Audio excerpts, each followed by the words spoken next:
Welcome back to China Economy and Society. Today's topic is again related to the monitoring and screening of M&A of Chinese companies into Europe. The purpose of my proposed plan is to make sure that most of Chinese M&A into Europe create value for the target company and for the target country. And so from a conceptual point of view, we want to try to limit mergers and acquisition, which only constitute a swap of actions between the old shareholders and the new shareholders, transactions that do not create a great deal of value. I want to make sure that those actually behave like a greenfield operation, because we know the greenfield operation have three characteristics. Number one, they create new jobs. Number two, they bring new capital to the company. And number three, they open market. So the target company's product can now have easier access to the Chinese market. One of the criticisms that I received in the last few weeks is, but how do we protect the interest of the seller? Because according to my plan, I have put a limit of 30% equity ownership. No buyer can purchase more than 30% of the equity of the target company. And so the criticism is, but what about the interest of the seller? You know, the seller may not care to develop the economy of the country, may not care to create jobs. They would just want to cash in, get all the money and leave. And so one possible solution is to continue to limit the equity ownership to not more than 30%. Let's do an example. Let's say the company is valued at $100. The new buyer will pay $30 to acquire 30% of the equity and will buy 70% of debt issued by the seller. By doing this, the seller immediately cash in its own money, $30 plus $70, and he gets his $70. Now, what happens to the debt? The debt has two characteristics. Let's call it financial engineering. Is a callable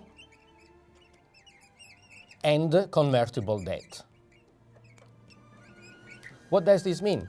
It means that if the Chinese buyer meets over time those three conditions, he can slowly convert the 70% of debt into bigger and bigger equity stakes, so that 70 becomes 60 and the equity becomes 40 and so on. So over time, upon meeting of this condition, the debt can all be converted into equity, and therefore the Chinese buyer meets his objective to acquire 100% of the company, subject to those three conditions.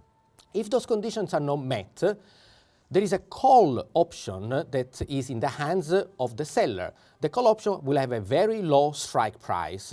That means that the seller can exercise this option and basically buy back the debt, which was worth 70, at a very little price, a nominal price. It could be $1 or $10, it doesn't matter. So that basically this debt disappears from the liability of the seller. And by doing this, we achieve all objectives. Number one, the seller gets his $100 at day one, does not have to wait for the conditions to be met. The buyer gets initial 30% stake in the company with the option to go above and reaches 70% upon meeting those three requirements. And the seller, who has to embark into a debt of $70 to begin with, can get rid of this debt via the low strike price attached to the callable option. Now, the negotiation, of course, needs to be done properly. The Chinese buyer needs to agree on these terms. But again, anyone that can ensure that these three conditions are likely to be met should have no problem to accept these conditions. So that's one adjustment, improvement to the plan that I was suggesting. The other one, the second criticism that I received is, but what about companies that are European companies that are just about to go bankrupt? Do we put those conditions also? Do we only allow 30% acquisition, or do we allow foreign companies to buy 100% of the company? In that case, when a company is close to bankruptcy, to me, it's almost as if the acquisition, even if it's an M&A, it is in practice like a greenfield acquisition, because looking forward, that company would not exist tomorrow. And so the acquisition actually saves the company and implicitly already meets those three objectives. It does create or saves jobs, it does create and saves capital, and it does open the market. So in the situation where we are looking at a target that is about to go bankrupt, we can forget about my plan, and we do welcome, and in fact, not just allow, but welcome foreign acquisition to come and rescue companies that otherwise would not exist tomorrow. And so the plan that I'm talking about is only for companies that have a life as a standalone ongoing concern. I do welcome further comments that you may have, and so in the next episodes of this videocast we can address, try to answer, and so we have a public debate on how to implement this M&A monitoring plan. Thank you very much. Thank you for listening. Bye.